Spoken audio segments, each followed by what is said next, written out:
Well, thank you so much for joining this panel session. My name is Ryu, and I'll be your moderator. And we have here two speakers, one Alfan and Suwandi. We'll start by quickly getting an introduction about themselves. Alfan, you want to start?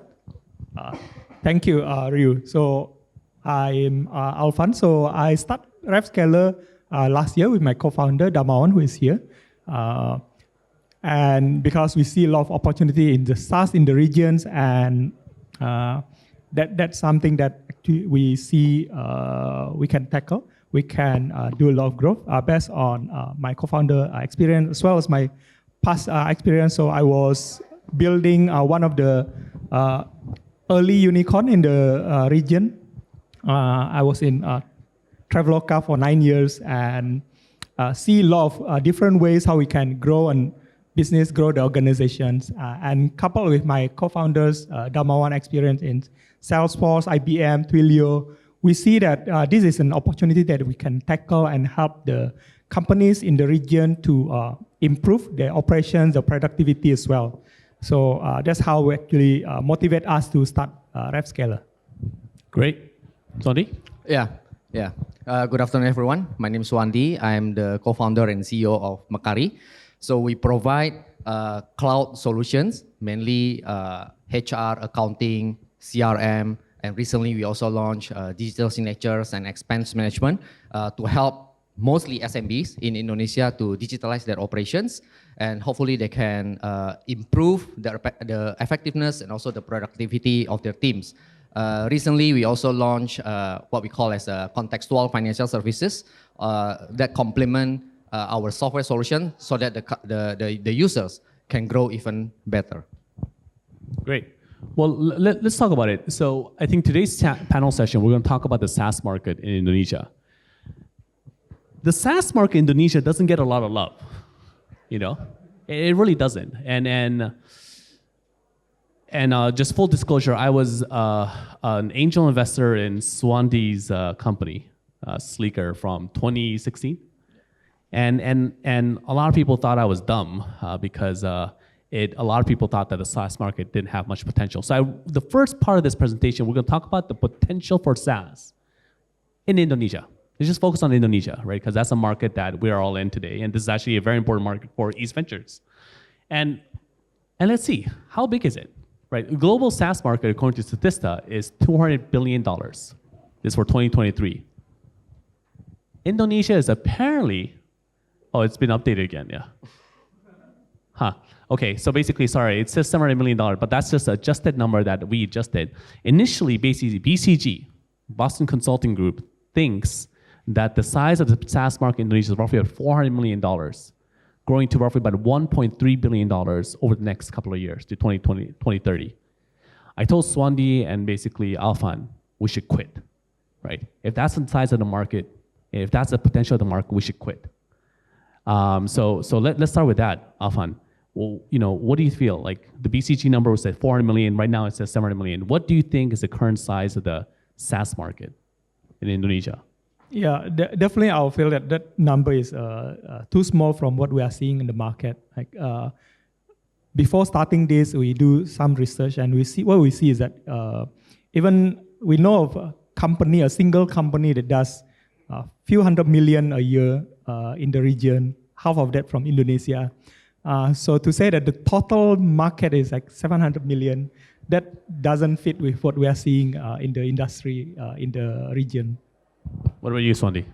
Yeah, I think it's too small because if we can compare with, we can, calculate the revenues from softwares, licenses, etc., from the top system integrators, the public listed system integrators. They are at around 1 trillion plus of revenues, and a high portion of them are from software. So I kind of feel like the 400 or now 700 million is a bit too low for a market like Indonesia. But I also want to share some thoughts related to the numbers, the way I think about it. Yeah. So first, it's about the number of businesses in Indonesia. So do you want to cover it now, or do you have? Later's fine. Oh, later. Yeah. Okay. Yeah. So to answer your question, I think it's too small. Yeah, because if it was this size, just to remind people what this number means. It does not include Google Cloud Service. It does not include AWS. IaaS, PaaS is not included. IaaS as well as PaaS is not included, platform as a service. It is only software as a service. So Adobe, Google, Work Suite, all those services are included, but not the AWS numbers or Google Cloud revenue numbers. And yes, so if this number is really true, I mean, I know Suwandi's number. Suwandi would have a significant market share of this number. It's like, how is that possible, right? They're so small, right? But if you look at, yeah, Suwandi, you want to talk about basically the size in terms of SMEs you mentioned? Yeah, because I think if we want to talk about the market size, I think we need to understand the situation in terms of the number of the customer base, potential customer base. So I believe like everyone here have heard a lot about the 64.2 million SMBs in Indonesia. So when you heard about it, then you do some market research, you go to find all these 60 millions, and somehow you figure out like they are not like your typical software buyers. They are not your typical software users. So the 64 million in Indonesia is actually, consists of a lot of like a very informal business. So I would like to ask everyone here to look at different angles when we try to understand the market size in Indonesia. One good indicators of the number of businesses is actually the companies that report or pay their taxes every year. So in Indonesia, there are around 1.1 million companies that pay and report their taxes every year. The number is growing every year. The latest number is 1.1. And I think 1.1 is a sizable market. And this is a good customer base for software vendors like us. Yep. Now let's look at, not today, right? Because even after we, adjust the BCG numbers, I think the size of the SaaS market is still very small compared to a global market of 200 billion. And let's look at basically 5 years from now. The reason I like to look 5 years from now is because I'm not dead 5 years from now, right? We're not talking about 2045. It's about the near future. And what is the size of the market in about 5 years, 6 years from now? 2030. Pabudi mentioned about 2030 was when the demographic benefits for Indonesia will end. And one is cost of labor. So Andy, you had an interesting observation about this. Can you a little bit share about cost of labor in Indonesia? Oh yeah, cost of labor. Yeah, so I actually have one data points before this labor cost growth, Ryu. So one thing that I would like to share is the average spend. I think we have the slide after this. After this, yeah. Also, we should discuss after this. Because it's more related to that. Sorry, it looks like it's pretty well scripted, but sorry, we didn't train it up. But Alfan, you want to mention about the slide then? Yeah. I think there's definitely something that you are seeing here is that the cost of labor has increased tremendously. Even as when I first came into a startup in Indonesia, like 2014 to 2013, we keep on hiring. Every year, I see that our cost of hiring continue to grow so significantly, so dramatically. And what's interesting is that while initially I see a lot of this increase of the cost coming from the tech startup, hiring the very well-educated, hiring those foreign returnees, then eventually in the recent few years, we start to see also a lot of the traditional firms, they hire also the tech people. They hire the poach from the tech startups back into the traditional, conventional business. And this is where it's interesting that we are seeing traditional business look very seriously to digitize the business as well.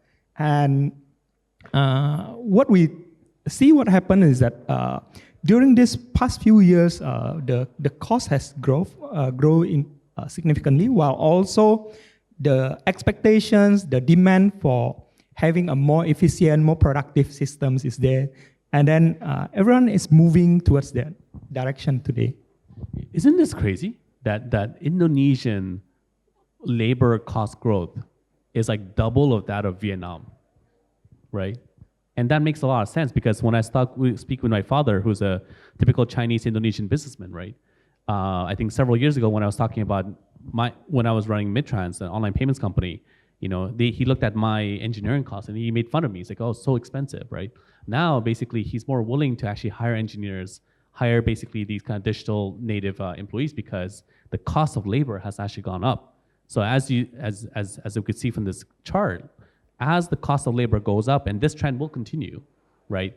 The traditional businesses are more than willing to spend more on digital, which comes to basically the point about, I think, Suwandi, that you wanted to talk about, is about cost of labor and software spend, the relationship between how cost of labor actually increases software spend. Yes, yeah, because the chart that we saw just now, Ryu, it's the minimum wage, right? So actually, for the skilled labor, the increment per year is higher than the minimum wage. So this is the slide that I found interesting. Yeah. So I did some. We had this discussion before today's sessions. So we figured out the average spend for software in Indonesia is actually around $4 per employee per month. That the average spend. And if you compare the $4 to the average new entry or fresh graduate's salary, which is around $500 in cities like Jakarta, you will get the numbers like 0.8%. That's the average spend for software per monthly salary in Indonesia. But then if you look at more, developed markets like Singapore, or not Singapore, maybe South Korea and even Thailand, you will get the numbers ranging from 2 to 7 to 8% of the monthly salary. So if you plot all the data and you look at the GDP per capita, you can see that there is a strong correlation, if not causation, between GDP per capita and also the average spend per employee per month. So I imagine, Ryu, if everyone's here share the same optimism about Indonesian economy, we believe in the next few years, Indonesia will reach 9,000, 10,000 GDP per capita, let's say by 2030. So we will be able to see that the average spend will increase significantly from 0.8 to maybe 2 to 3%, and that easily double, triple, or even quadruple the total market size for software. Right. So if I could just summarize, right? If we look at 2030, right, and we look at the potential, I was very optimistic. I said $20,000. I know Pabudi said 14,000. Okay, maybe it's 8,000, 9,000, right? Yeah. So basically, from the 4,700, let's say it's double to 9,000, and then basically, let's say the software spend goes to 2-3%, so another double, right, from the 0.8%. So basically 4 or 5 times. And then basically, if you think that SaaS penetration will go from 10% penetration today to roughly about 30%, so triple. So 4 times 3, that's 12 times. So basically, most probably that means basically over the next couple of years, there is actually significant room for dramatic growth in this overall market. Now the size of that market, maybe it's about, what do you think, 4 to 6 billion? Yeah, I think that would be sounds more like a realistic number that we can see. Yeah, probably can be a bit more than that even, depending on the essentially the SaaS penetrations. Yeah. But Alfan, let's talk about this 4 to 6 billion, right? I use a lot of SaaS in my company. Yeah. I use Zoom, I use Google Workspace, I use Asana, I use Adobe, and then I use some Talenta, right? So the amount of SaaS spend right now for most companies in Indonesia are actually global companies, US companies. Who's going to capture this 4 to 6 billion? Is it going to be local companies or companies from the US? Yeah, I think the initial early adopters for SaaS, definitely, there's a lot of options will come from the global companies. And there's a bit more like chicken and egg, right? Because there's not many SaaS companies that has significant reach in the region as well. So then even if you want to buy local SaaS companies, who are the other alternative for you to buy? But when there's a local option like Talenta, you see that Talenta is a good option. And that's what we are seeing as well, that once the local software gain more tractions, actually it can use this visibility to gain more customers and get more share of the SaaS spend in the region. So, Suwandi, you've been operating in this market for a long time. You've been competing against global companies. What is the strategy for local SaaS companies like yours to capture the market and compete against global competitors? Yeah, I think one of the most important thing is the understanding of the local markets, localizations and understanding of the local markets. And when I said localization, it's not only about the language or the currency, but also localization in terms of the go-to-market strategy, in terms of how you build partnership with the stakeholders, and also how you understand how to onboard and also to to help our customers unlock the value of software. I think that's something that is more like a benefit or advantage for a local SaaS player to unlock. Yeah. And to build on what Suwandi mentioned also, what we are seeing in the market is that the local players are able to build the local situations as a native into their applications instead of something that global companies will need to customize, will need to put in a lot of development efforts to be able to cater to the needs of the local. Like one example that we are seeing is that in Indonesia, in Jakarta, everyone is familiar with the odd-even number. So for a TMS operating in Indonesia, that's already built in by default. Odd-even number that you can, certain road you can only pass by on certain days, right? For certain vehicles. But for global players, can they cater to that requirement? Yes, they can. But is that something that they're built natively into the application? No. Most likely it will be through some customization, which will cost more and actually create less robustness into the system. Yeah.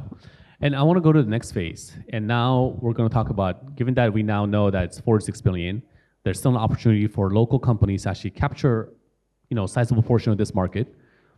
Now, I want to talk about one strategy, because I think I have RevScaler as well as Mekari here.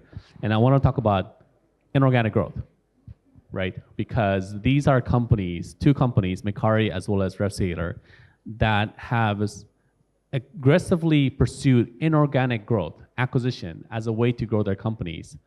But they're doing it in very, very different ways. We have Sleeker here, or basically Mekari. When I met Suwandi, you were Sleeker. And then you said, Ryu, I want to buy a company. Okay, go ahead. What do you want to buy? Keeper. Okay. And then several months later, you're like, Ryu, I want to buy another company. What do you want to buy? Talenta. you kept on buying companies. And then basically, merger with Journal back in 2018. So Sleeker was 2015. Keeper was 2015. Yeah. Talenta was 2018. Contact 2021. Journal was Talenta 2018. Journal 2018. Contact 2021. And Jojonomic recently. Wow, that's a lot of companies. Yeah. And then not only have you done that, but what you've done is you've launched Mekari. When did you launch Mekari, Suwandi? When did you rebrand to Mekari? Yeah, rebrand to Mekari. Yeah, it's because I think at the time we don't have everyone's hey, I am Sleeker, I am sales from Journal, I'm engineer for Keeper. So we feel like, okay, it's better to integrate into one brand. So it's also easier for our customers to understand who we really are. Right. So you basically have actually rebranded everything. Yes. You've actually done significant PMI, post-merger integration. And what have you integrated? Have you integrated sales? Yes. Sales. HR? I think everything is integrated. Everything. Although there are some functions that run more independently, for example, sales. Yeah, but I can say everything is integrated, centralized. Yeah. So basically, you've actually leveraged these kind of companies to actually grow your revenue, and then essentially, expand your product horizon through the different method. Now let's talk about RevScaler, right? RevScaler was, how are you doing? How are you acquiring? RevScaler was started last year. So far we have acquired 2 companies. Definitely still a way to go to catch up with Mekari, but we are working hard on that. So we definitely see that inorganic growth is in a way, a fastest way for us to capture the opportunity as we see that SaaS will take off as we see earlier. And the way to do it is, in our view, doing inorganic, through a decentralized model. And why we're doing it is that before we start this, we look at different serial acquirers in the multiple sectors. So once we decide that our mode of operation is through acquisition, then we learn through different software, different acquirers, whether it's in the software world, globally, or whether it's other business acquirers, medical acquirers, or say there's some operations like global companies. We study the most successful acquirers in the world, and most of these they operate by having decentralized model. So once they acquire the company, they let the company will run independently with some degrees of say guidance, some degree of transformations. But at the end, these companies will operate very independently, and which is why very little PMI that that is put into the company. We see this model they want to follow as well. So once we acquire the companies, each of the company will operate independently as well. Yeah, so that's actually very interesting because both Mekari and RevScaler, there's actually some similarity. And I think one of the key similarity in terms of acquisition between Mekari and RevScaler is that you always have a multiple arbitrage. And what does it mean? In the sense that basically Mekari, all the companies that they acquire, it's always, the revenue multiple is much lower than the revenue multiple that they can raise the capital at. So every time they acquire $1 worth of revenue, the valuation impact to the overall company is much more, right? So let's say if you could actually raise capital at, back in the days, 20x, you acquire a company for 5x, 7x. So almost automatically, your valuation increases more drastically than the month you acquire. RevScaler does this exact same thing. It's multiple arbitrage. But I think what you do afterwards is really interesting because I had always assumed that you had to do PMI. Post-merger integration, aligning the interests, getting everyone to work as a team, feel good, right? I thought you had to do that. And then RevScaler is not doing that. And I think RevScaler is actually got this idea from Constellation Software. Yeah.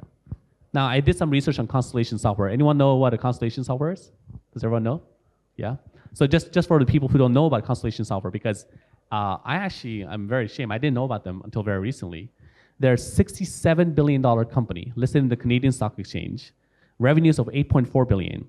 Their stock price has increased by close to 20x over the past decade, right? From 2014 to 2024. It was founded in 1995 by a guy called Mark Leonard, who was formerly a VC. And the way they acquire, the way that they have grown is actually all through inorganic growth. So they acquired close to 500 businesses since their launch, and they're known to be the best serial acquirer in the world. And they do zero PMI also. And I think that's where you got your inspiration for RevScaler, right? Definitely, yes. And so so this is actually a game changer, right? The fact that you don't need to do PMI, because PMI is very costly. I mean, Suwandi, like, how much time did you spend to come up with this Mekari concept, make Anthony feel good about himself, everyone's happy? How much time did that cost? Yeah, a lot. A lot of time, right? Yeah. You went to Bali together, again? No, not yet. No, not yet, yeah. Not yet. Oh, Bandung. Bogor, yeah. Bogor. But you don't do that. So all of a sudden, you are able to acquire so much more companies so much faster. How does that work? Yes, definitely. That's the trade-off there that we see that you mentioned earlier, and we see that with without having to do an integration, we can scale up acquisition much faster. And like Constellation Software, actually, right now they have 1,000 companies, about 300 of which they acquired in the past 1 year alone. Think about that. And many of these are small companies, like less than $10 million revenue, $1, $2, $3 million revenue each. But they are able to do that constantly, and with each of the company they acquired, without having to do PMI, that means each of the company can operate in a way that retain the unfair advantage, whether it's in term of the cost structure. They don't have to change the cost structure, how they pay the sales team, how they pay the engineers to fit with the other companies. And once, if we have to do all of these integrations and all this, then there'll be a lot of cost that comes out. And so we avoid that. There's a lot of value can be created by integrating, but the cost is also very high there. And we decide that where we want to go is being decentralized, let each of the company do what's best for what works for them. And whatever synergy that comes, actually, it will come in form of very organic synergy. Like, oh, I'm part of RevScaler, you're part of RevScaler. Maybe we can work together. Let's do that.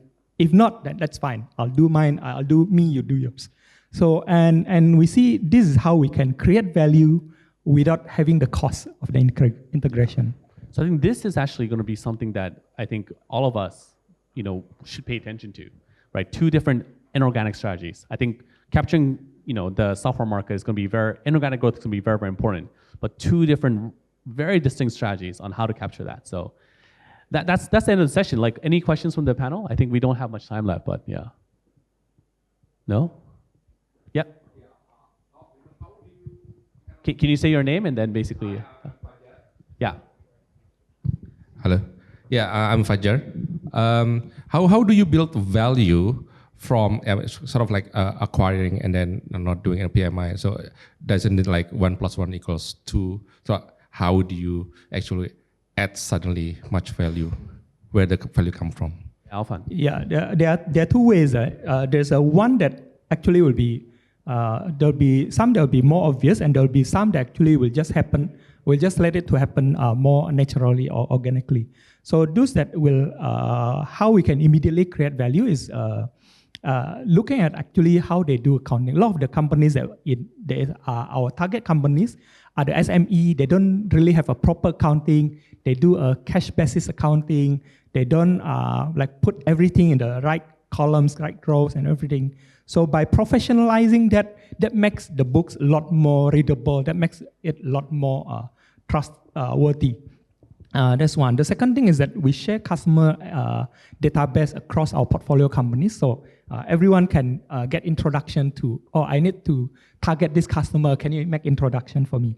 That's the more obvious one. There's the unnatural one. Actually, the natural that we expect will happen once will be like when they collaborate together within the portfolio. Okay, let's go after this project together and things like that.